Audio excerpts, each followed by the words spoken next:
In early 1962, the helicopters sent to Vietnam by President Kennedy flew their first combat missions against the NLF. In Operation Chopper, the aircraft flown by U.S. Army pilots ferried 1,000 South Vietnamese soldiers to sweep an NLF stronghold near Saigon.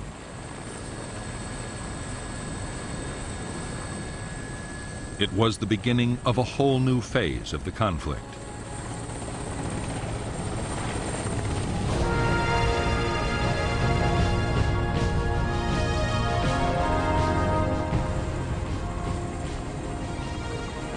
From the start, the American helicopters had a dramatic effect on the fighting. Government troops could take the guerrillas by surprise or cut off their line of retreat after a battle. Often they panicked and were killed as they tried to escape. In the first months of 1962, the South Vietnamese army won a string of victories, badly shaking the NLF's morale.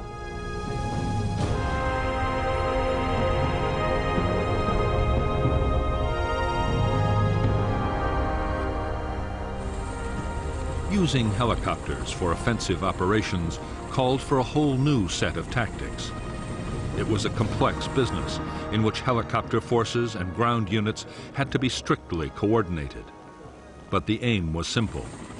The enemy had to be found, fixed in position, and then defeated. Government troops called it spear and net. Later, it would become known as search and destroy.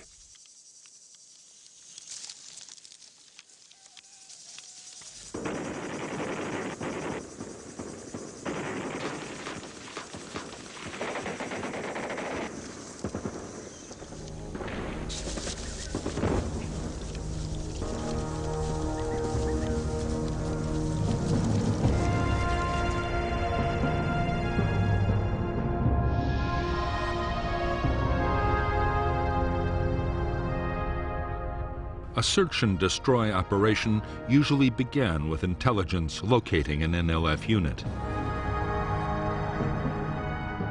The task then was to place forces to cut off the enemy's retreat. If there was a river nearby, South Vietnamese gunboats were deployed in blocking positions. Infantry on foot and in armored personnel carriers were moved in overland. Meanwhile, American helicopters loaded up with government troops rendezvoused with their escort of ground attack aircraft. After bombing or artillery strikes, the airborne infantry landed and advanced towards the enemy, acting as the offensive spear. Trapped by the net of blocking forces, the Viet Cong would be forced to do battle and be destroyed by vastly superior firepower, or so the theory went.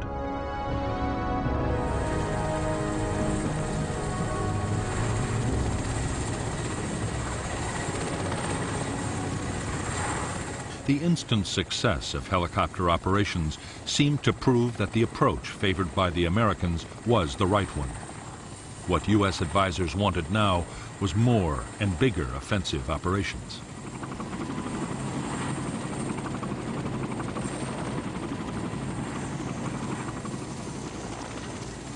The greatest need was for more helicopters, and the Americans quickly provided them.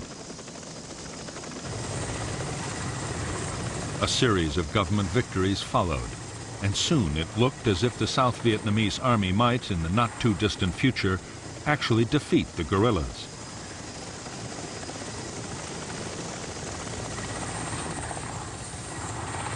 In July 1962, General Paul D. Harkins, head of the U.S. Military Assistance Command in Saigon, reported to Washington that tremendous progress was being made in South Vietnam.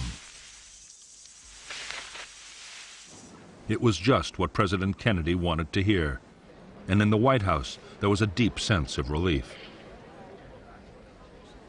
They hoped they could bring home all U.S. military personnel by the end of 1965.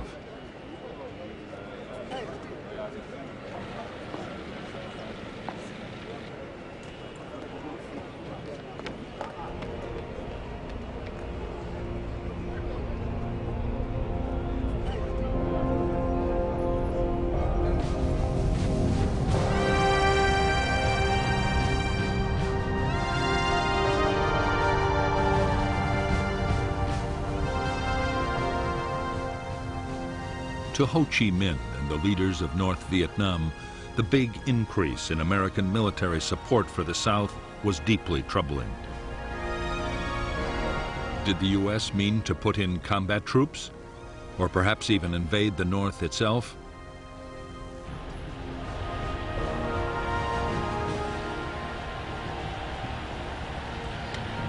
They appealed to the Chinese leader Mao Zedong for help.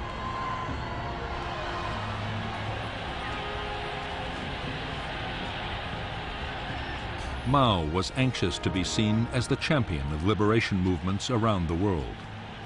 He was also determined to counter the American strategy in Vietnam.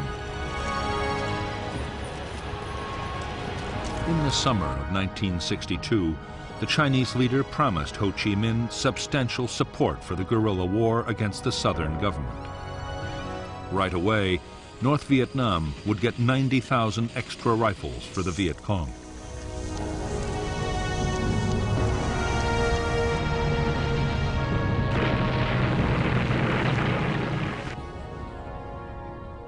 As yet, the Americans knew nothing of the Chinese decision to back the war. They were still highly optimistic. Although the NLF were not being beaten on the battlefield and had managed to hit over 2,500 hamlets in 1962 alone, pacification programs designed to increase government control over the countryside promised real progress in the villages.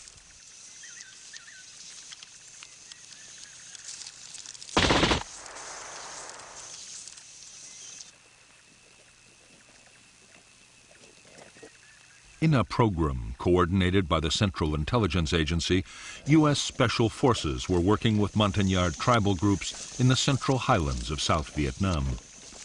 They fortified villages and trained local volunteers to fight the Viet Cong in their own areas. The tactics involved setting ambushes, heavy night patrolling, and above all, responding fast to guerrilla incidents.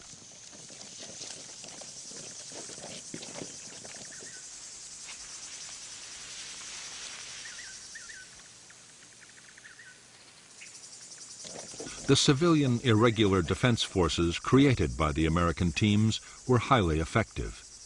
The NLF found it increasingly difficult to organize openly amongst the population.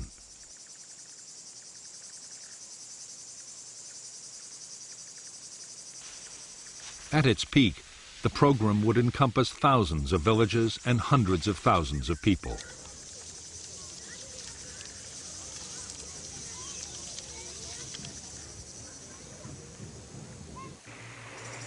While the effort in the highlands was entirely an American initiative, further south the Saigon government had embarked on its own pacification program.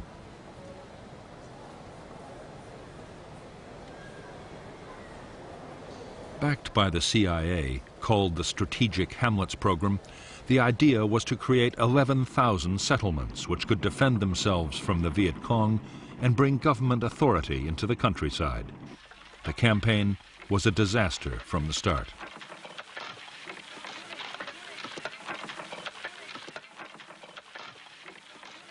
Instead of winning the voluntary cooperation of villagers, the government embarked on a crash program of forced resettlement.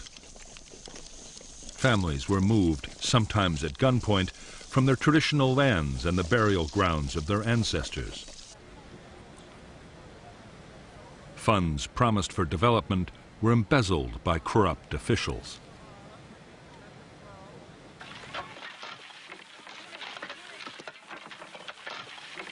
Soon, the strategic hamlets came to be seen by their inhabitants as little better than prisons.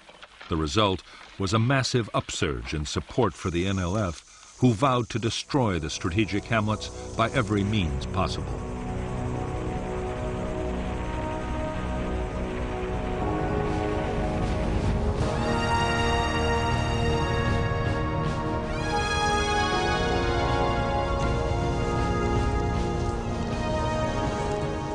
From the first introduction of American helicopters into South Vietnam, NLF tacticians had worked feverishly to develop ways of dealing with the threat.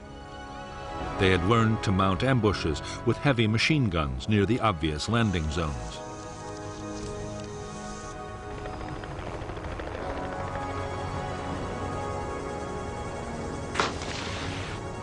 They also practiced breaking up their larger units at high speed and melting into the forests or swamps at the first sign of an enemy sweep.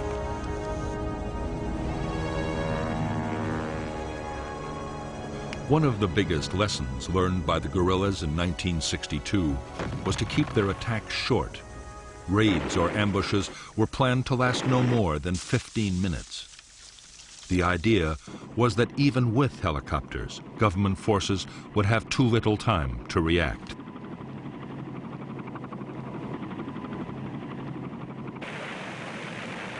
Slowly, by using their new tactics, the Viet Cong had recovered their confidence. So much so that by the start of 1963, they were able to inflict a shattering defeat on a South Vietnamese Army air mobile operation.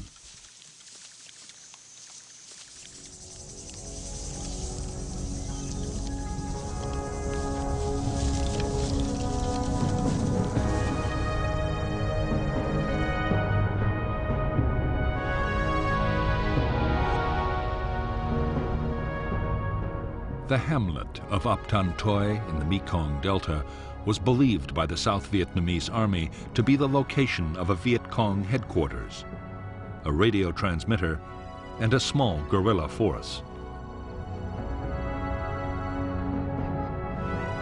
The Army's 7th Division, with American advice, decided to attack.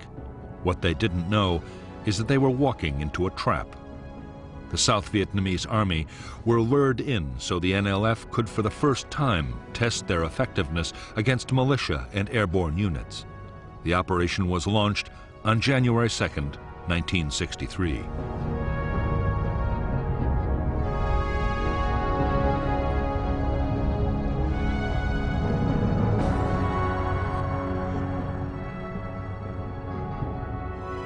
The neighboring hamlets of Ap Tan Toi and Ap Bac were strung out along a raised dike and an irrigation canal. In the tree line was deployed the whole Viet Cong 514th Battalion, reinforced by local guerrillas, altogether nearly 350 men.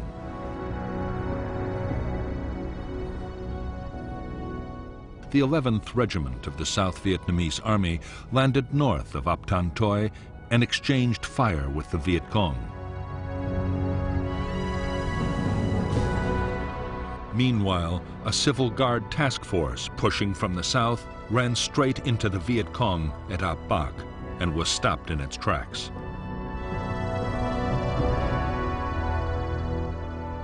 Air and artillery strikes were directed at both hamlets, but the Viet Cong were well dug in.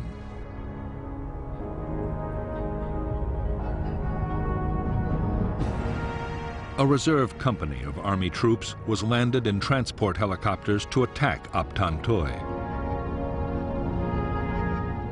Fire from Ap Bac destroyed 5 aircraft. Next, a company of armored personnel carriers made a disorganized assault on Ap Bac, but was driven off with heavy losses.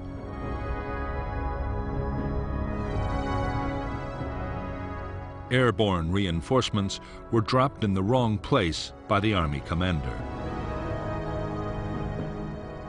This allowed the Viet Cong to escape and avoided further government casualties.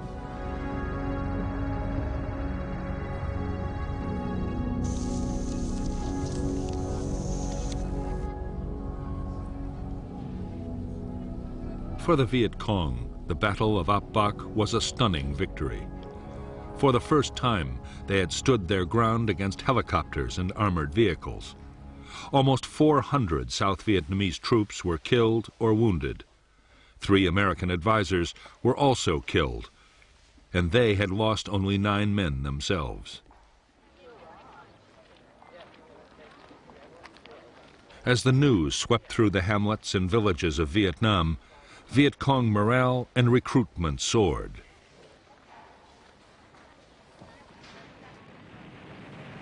After Ap Bac, the guerrillas sharply accelerated the tempo of their operations.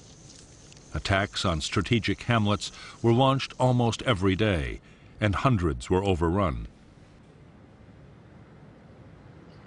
The guerrillas hit isolated government forts, tempting sources of arms and radios. Usually, they set ambushes for any army troops that might be sent to the rescue.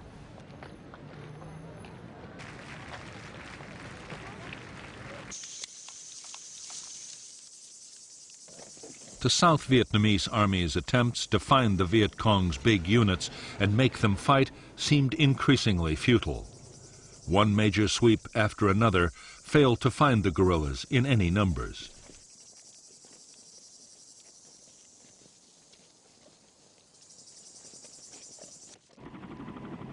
By now, many American advisors in South Vietnam, colonels and captains at the sharp end of the battle, had begun to ask questions about U.S. military doctrine.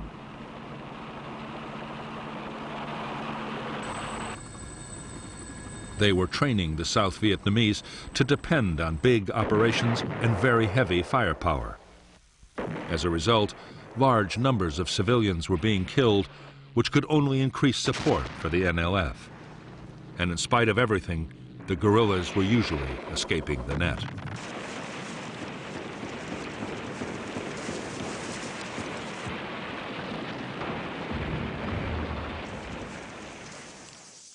What the advisors wanted were tactics more like those the Special Forces had adopted in the Central Highlands. Small unit patrolling, ambushes, and night operations, all the time working closely with local people.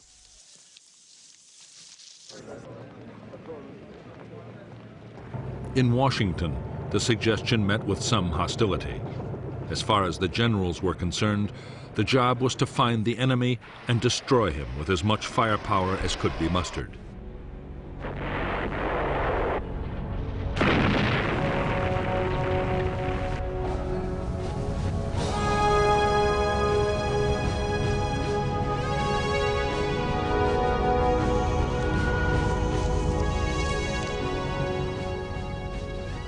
For years, President Diem had filled the ranks of South Vietnam's government officials with fellow Catholics, enraging the majority Buddhist population.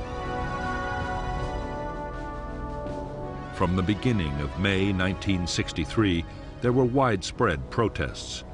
Diem reacted violently. The army raided temples. Monks, nuns, and priests were arrested, and demonstrators were shot in the streets by police.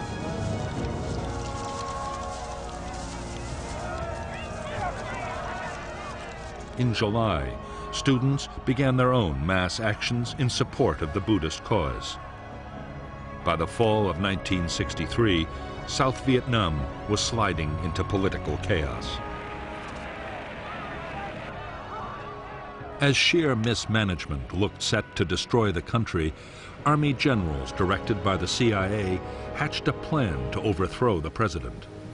American officials, exasperated at Diem's failures, signaled that Washington would not oppose a coup.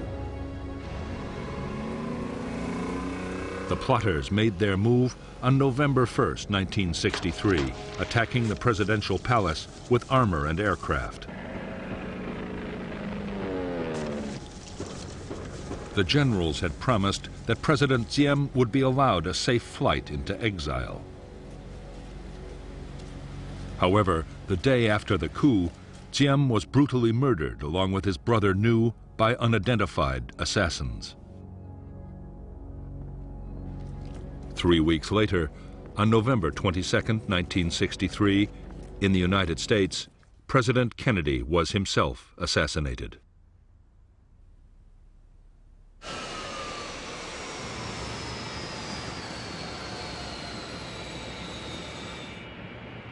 Kennedy's place was taken by his vice president, Lyndon Baines Johnson.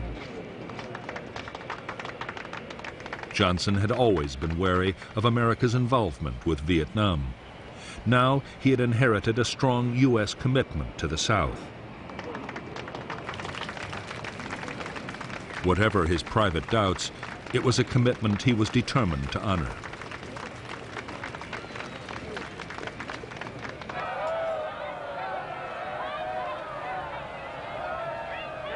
The chaos that had engulfed South Vietnam in the closing months of 1963 was seen in North Vietnam as a golden opportunity.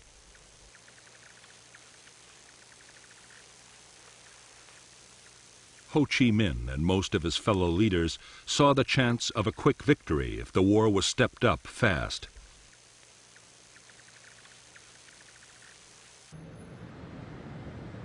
Amongst the North's communist backers, the Soviet Union was opposed to any escalation. But the Chinese leader Mao Zedong had promised his support. If the Americans reacted by invading North Vietnam, China would even deploy combat troops to help the defense.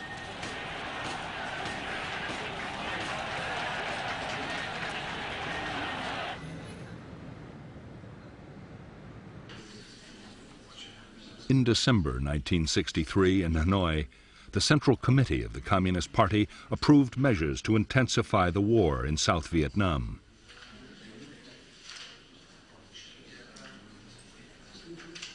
General Giap, the defense minister, had argued for caution, but most of the leadership was against him. The order was given to speed up the flow of men and weapons to the NLF in the south.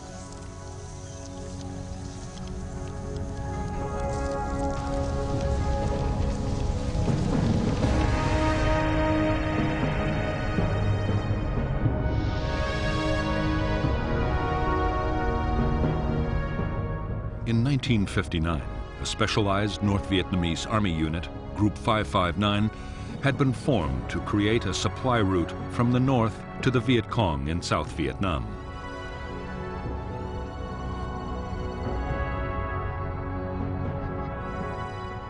Jungle trails inside the south had proved too vulnerable to government army sweeps, and so, helped by their allies, the Pathet Lao guerrillas in Laos, and with the tacit approval of Prince Sihanouk of Cambodia, Group 559 had taken over the border areas just outside South Vietnam.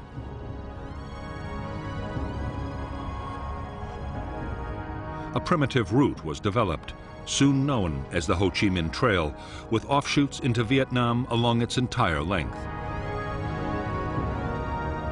By early 1964, the trail was being transformed into a secret jungle highway with depots, air defense, and garrisons of permanent logistics troops.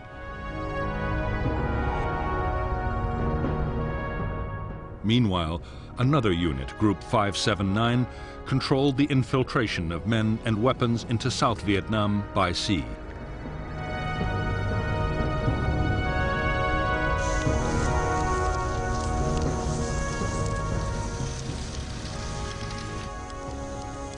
In the first months of 1964, the NLF stepped up their campaign in a concerted effort to push South Vietnam to the edge. With better equipment, leadership, and training, the NLF were now attacking in big units, up to 1,000 men at a time.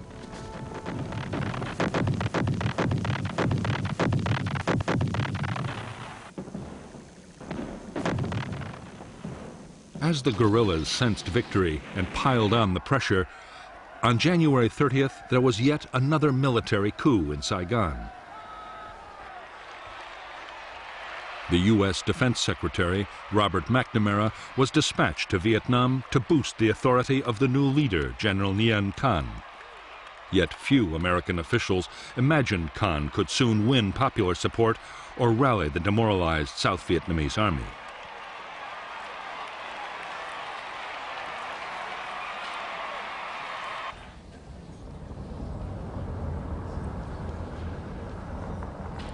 As the crisis in Vietnam deepened, the pressure on President Johnson to take strong action grew almost intolerable.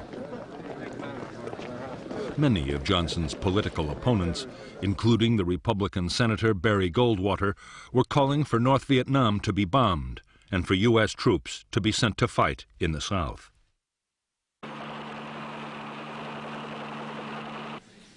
The Joint Chiefs of Staff were also insisting that decisive military action would have to be taken to pressure Hanoi.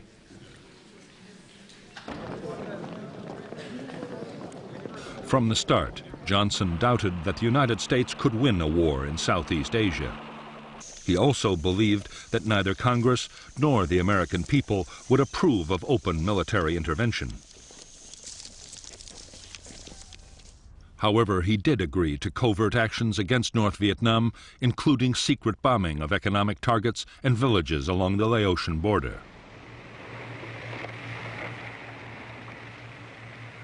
With support from American warships, the South Vietnamese Navy began a series of commando raids on North Vietnamese coastal installations.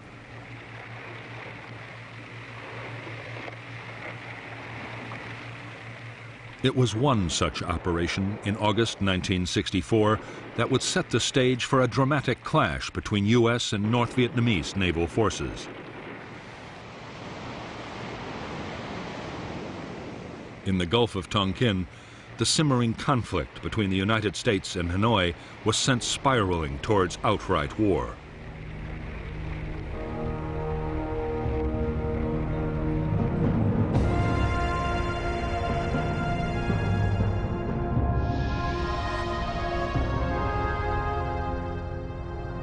On the night of 30th July 1964, South Vietnamese commandos attacked two small North Vietnamese islands in the Gulf of Tonkin.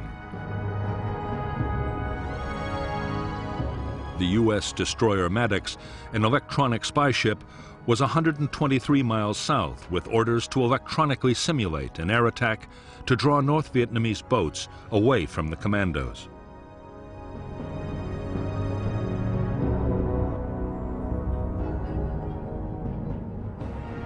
On August 2nd, 3 North Vietnamese torpedo boats approached the Maddox at high speed, mistaking it for a South Vietnamese escort vessel.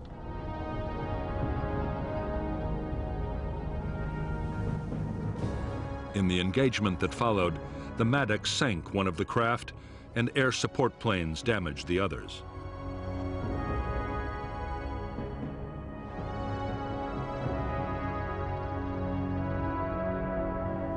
Maddox continued operations, reinforced by a second destroyer, the USS Turner Joy. 2 nights later, still gathering intelligence and in bad weather conditions, the captain of the Maddox reported that he thought they had been fired on and were about to be attacked. As he later reported, no attack took place.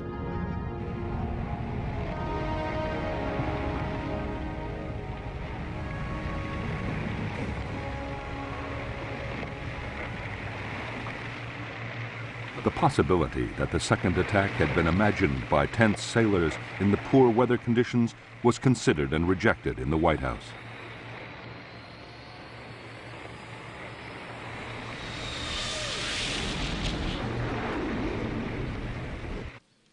Six hours after the supposed attack, a retaliation against North Vietnam was ordered by President Johnson. American jets bombed 2 naval bases. A major oil facility was also destroyed. 2 U.S. aircraft were lost in the raids.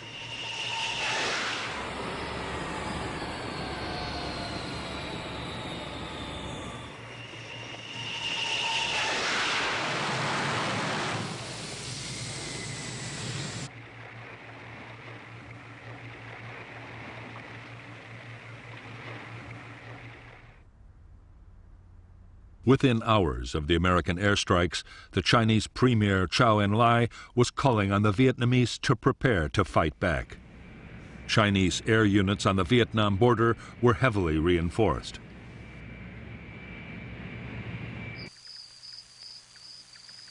Frantic efforts were made to improve North Vietnam's anti-aircraft defenses.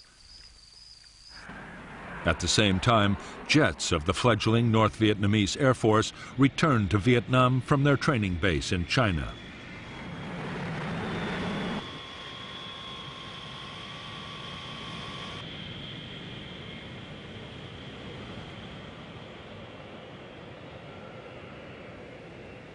The same day that North Vietnamese fighters began operations from their new home airfield, an historic step was taken in Washington. On August 7, 1964, the U.S. Congress passed the Tonkin Gulf Resolution.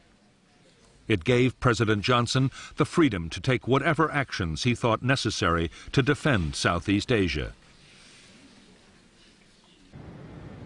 Johnson now had the power to use military force in Vietnam in almost any way he chose.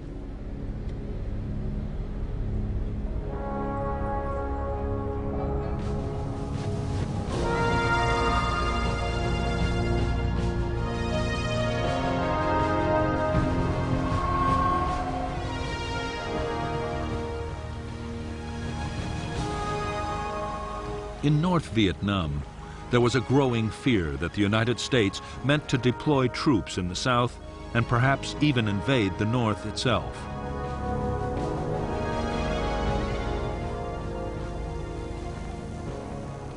The U.S. might also decide to bomb North Vietnam into the ground.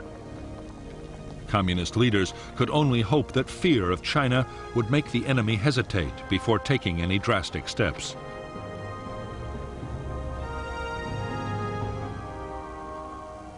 Meanwhile, a bold stroke might win the war in the South before the Americans could intervene.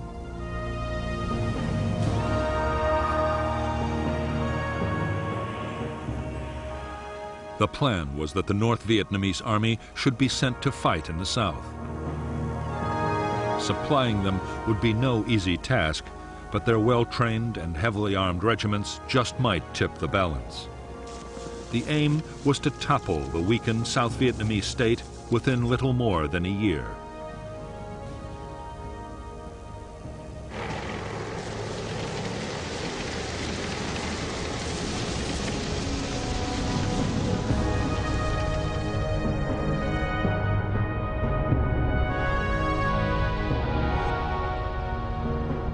The first North Vietnamese army units to be raised and trained for combat in the South were the 32nd and the 33rd Regiments of the 325th Division based at Dong Hoi.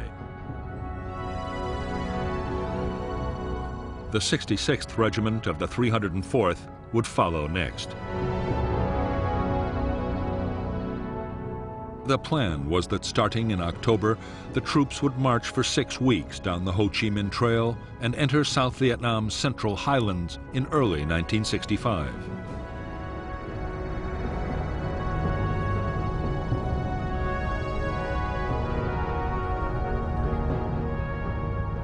The first step would be to seize territory in the border area. At the same time, the Viet Cong would take over the coastal provinces of Quang Ngai and Binh Dinh. The NVA would then advance along the line of Highway 19 between Pleiku and Quy Nhon, splitting South Vietnam in two. Meanwhile, the Viet Cong would mount big attacks in the Mekong Delta and around Saigon.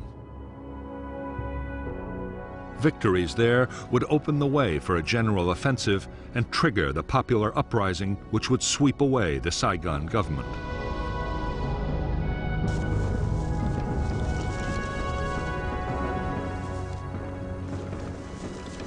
While the North Vietnamese army prepared its divisions for infiltration into the South, the NLF stepped up their campaign. One of their main aims now was to deter the United States from getting more deeply involved in the war. With the U.S. presidential election coming up, reminding Americans that intervention had a price just might pay dividends.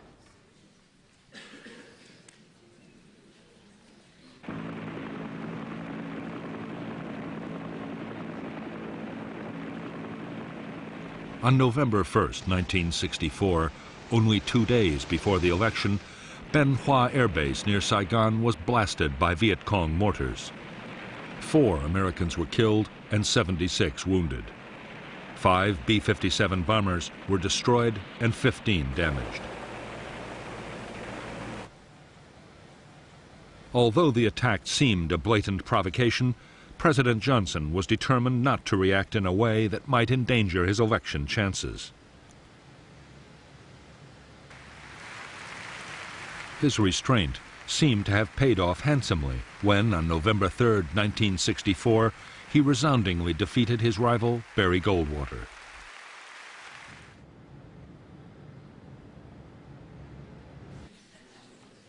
By now, Johnson's advisors feared that South Vietnam could be on the brink of collapse. From January 1st, 1965, through to February 7th, 1965, the Viet Cong mounted a series of coordinated attacks across the country.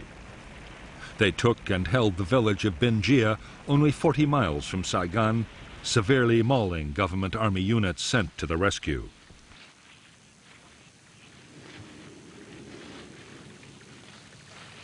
Altogether, 200 government troops were killed near Binh Gia, along with 5 American advisors. The battle culminated in a devastating ambush that almost wiped out a relief column of elite South Vietnamese Army Rangers.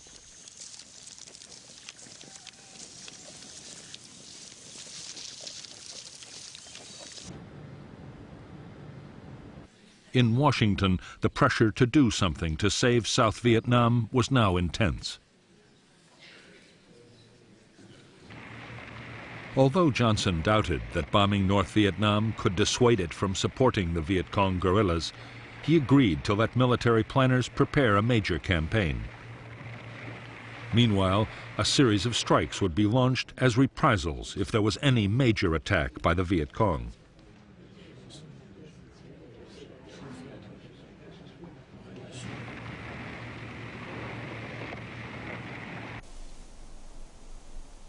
The provocation came on February 7, 1965. A U.S. helicopter base and advisory compound in the central highlands of South Vietnam was attacked by NLF commandos. 9 Americans were killed and more than 76 were wounded. Johnson ordered immediate retaliation, and U.S. Navy fighter bombers were launched to attack military targets just inside North Vietnam.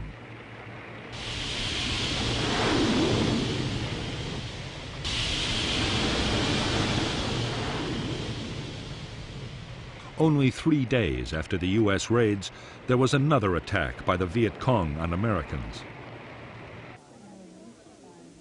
This time, it was a bomb in a hotel at Quy Nhon, which killed 23 U.S. servicemen. More retaliation strikes were launched, and on February 13, 1965, President Johnson authorized a bigger campaign, codenamed Operation Rolling Thunder.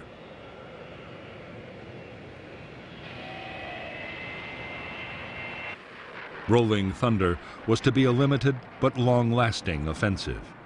Its aim was to force North Vietnam to stop supporting the guerrillas in the south.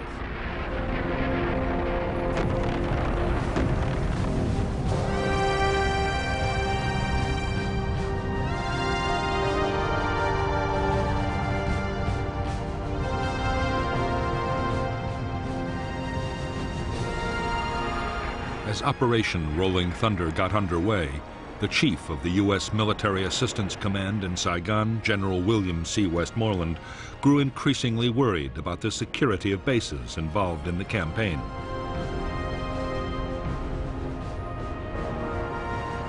Da Nang, sited in a largely hostile area and guarded by a small Vietnamese army unit, was particularly vulnerable to Viet Cong attack.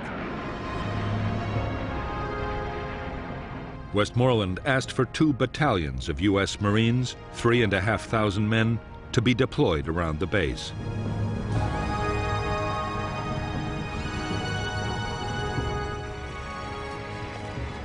On March 8, 1965, a battalion of the 9th Marine Expeditionary Brigade went ashore at Da Nang. The 2nd Battalion would arrive later by air. The Marines' mission was to be strictly confined to defending the Da Nang base.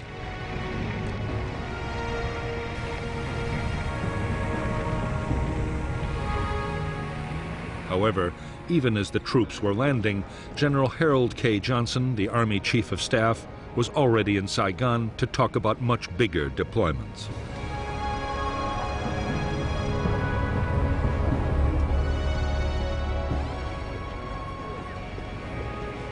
General Johnson had been appointed by the President his special representative. His mission was to prompt General Westmoreland and U.S. Ambassador Maxwell Taylor to say what troops they needed to win the war.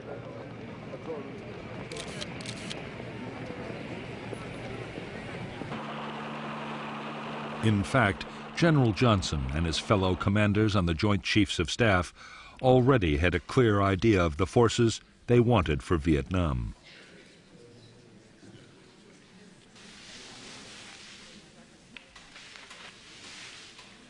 The Joint Chiefs' wish was for 3 divisions, around 70,000 men.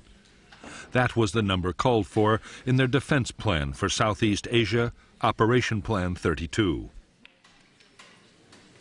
The plan had been designed to meet an invasion of South Vietnam from the north or China, something that no one now expected to happen.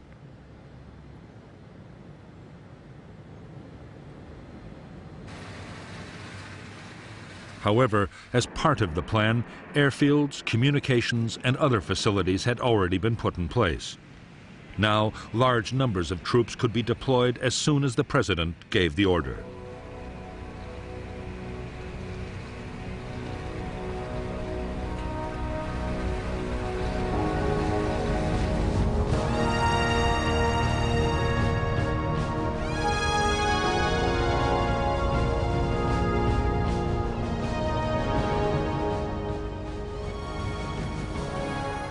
It was American public opinion that most worried President Johnson. He was determined to move slowly on sending more men to Vietnam. He agreed to another 3,000 Marines and 20,000 logistics and support troops to prepare for further deployments. But for the moment, that was as far as he would go.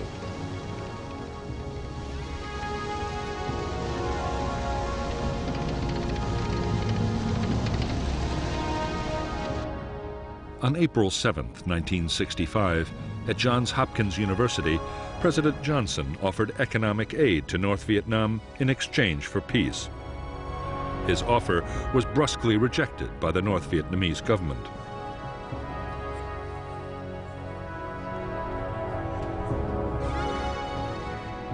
Two weeks later, Johnson agreed to raise U.S. combat strength in Vietnam to more than 60,000 troops. Allied forces from Korea and Australia would be added as a sign of international support.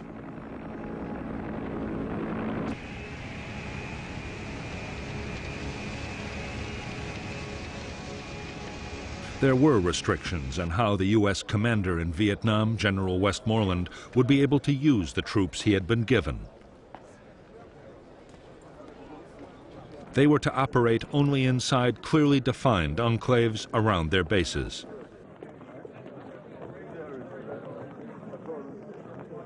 To Westmoreland's dismay, all operations were to be strictly defensive.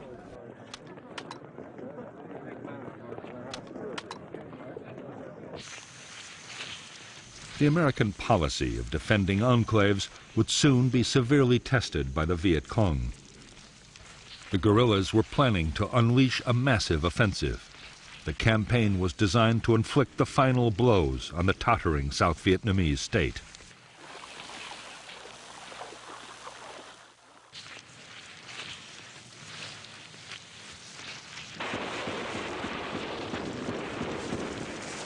The storm broke on May 11 with a full-scale assault by 2,500 Viet Cong troops on Song Bay, a provincial capital. After fierce battles in and around the town, the Viet Cong withdrew, but only after holding Song Bay for nearly 2 days.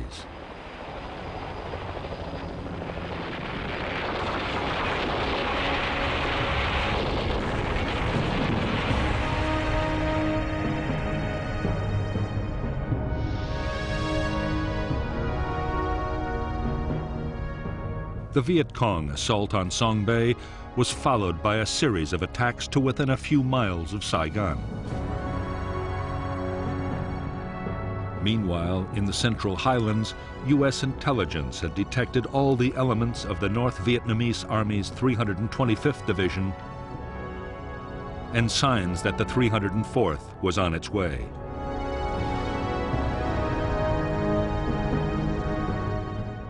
There was intense Viet Cong activity in all the central provinces, with a big Viet Cong victory near Ba Jia. On June 10, 1965, at Dong Xoa, a South Vietnamese Army district headquarters and U.S. Special Forces camp was overrun by a full regiment. It was abandoned only after frantic American air attacks.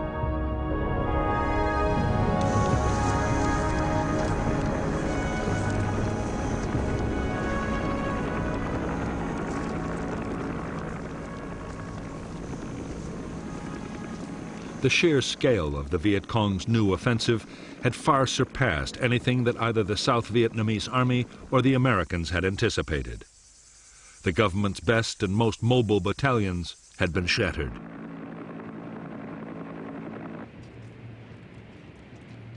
The disaster was followed by political upheaval. A faction of young military officers installed Air Vice Marshal Key as Prime Minister and General Nguyen Van Thieu as President, openly restoring military government.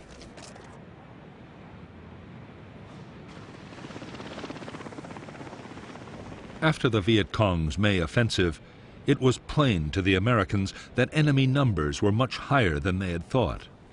That meant far more U.S. troops would be needed to hold the line.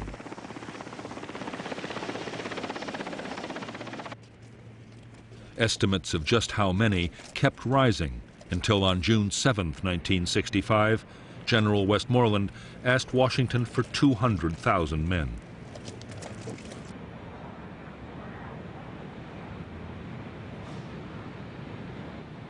While Westmoreland was waiting for the president's decision, he was given new powers to use the troops he already had more aggressively.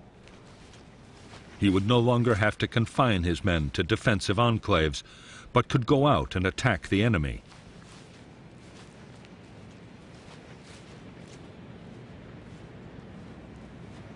On June 27, 1965, General Westmoreland launched the first purely offensive operation by American ground forces in Vietnam.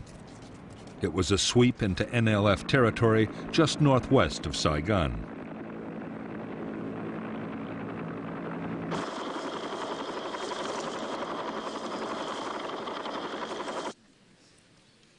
A month after the start of offensive operations, President Johnson announced that more troops would be sent to Vietnam.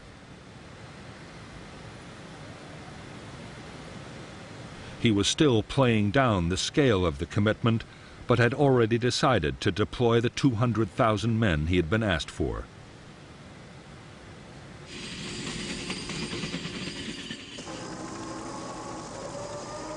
The following day, the first troops of the big buildup arrived in Vietnam. The men were a battalion of the 101st Airborne Division.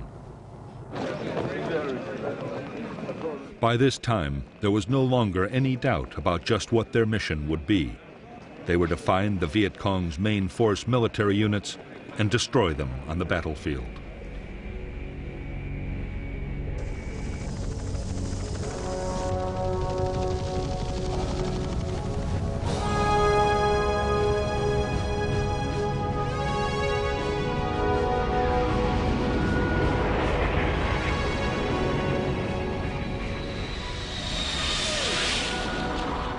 As the buildup of American forces in Vietnam went on, the chances they would be attacked grew by the day. On August 5th, NLF sappers penetrated an oil storage depot near Da Nang and blew up 2 million gallons of fuel. There had been sniping and mortar attacks too, but the real fear was of a large-scale infantry assault overrunning an American installation.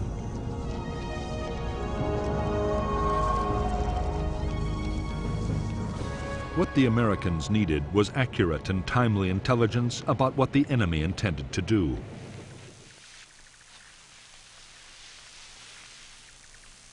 It came when a deserter from the 1st Viet Cong Regiment, a force nearly 2,000 strong, told his captors that his unit was planning to hit the Marine base at Chu Lai.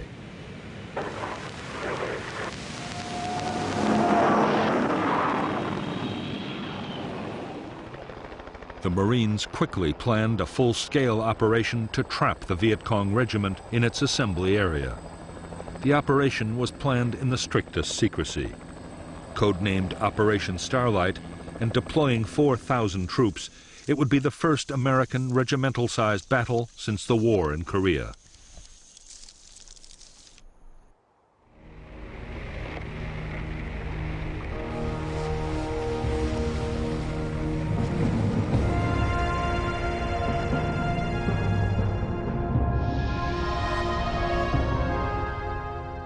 The Marine base at Chu Lai was 15 miles from the village complex of Van Tuong. Between the Tra Bong River, the elevation known as Hill 43, and the Phuoc Tuan Peninsula was a fortified Viet Cong base area. There, the 1st Viet Cong Regiment, made up of the 60th and 80th Battalions, had assembled for the attack on Chu Lai. On August 17, 1965, Company M of the 3rd Battalion, 3rd Marines, took up a blocking position on the Tra Bong River. Next morning, the rest of the battalion made an amphibious landing, while 3 more companies were inserted at landing zones Red, White, and Blue. The Marines pushed on from LZ's Red and White, but around Hill 43, near LZ Blue, the entire Viet Cong 60th Battalion was dug in, and there was a fierce battle before the hill was taken.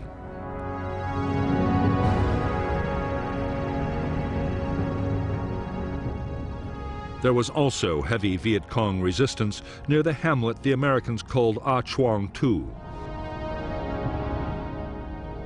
But after reinforcement, the Marines succeeded in squeezing the Viet Cong from 3 sides, trapping them with their backs to the sea.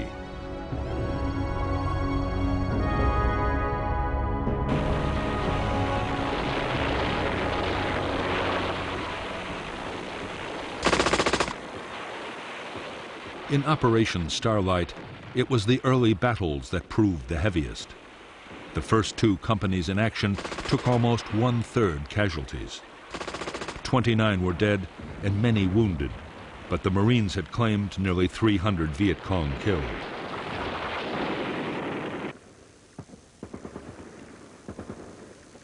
The next 5 days involved only small-scale actions.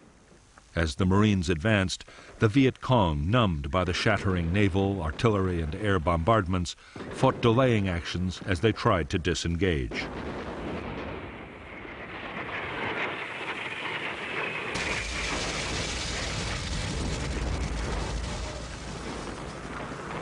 In support of the attacking infantry, Marine guns at the Chu Lai base alone fired over 3,000 rounds.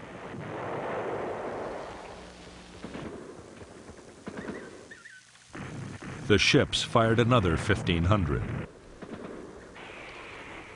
Marine air support was so effective that at times aircraft were dropping their bombs within 200 feet of their own troops.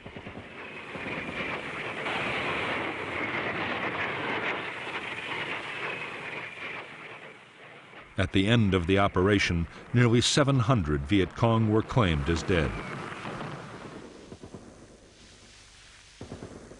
The Marines had lost 45 dead and more than 200 wounded in the battle.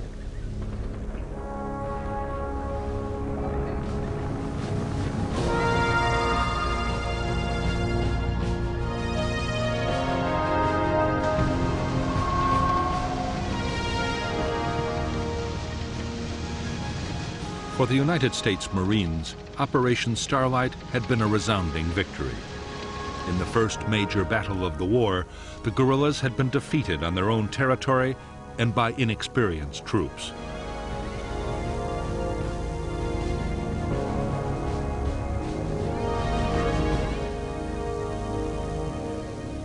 The classic U.S. military doctrine had worked exactly as it was supposed to.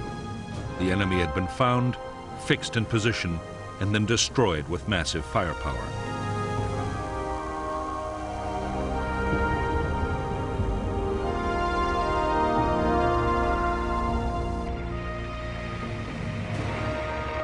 the Marines moved fast to take advantage of their victory in Operation Starlight. They launched a series of attacks against NLF concentrations along the coast.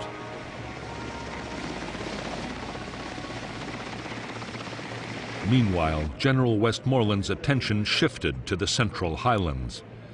There, the threat was posed not by the Viet Cong guerrillas, but by the newly arrived troops of the North Vietnamese Army.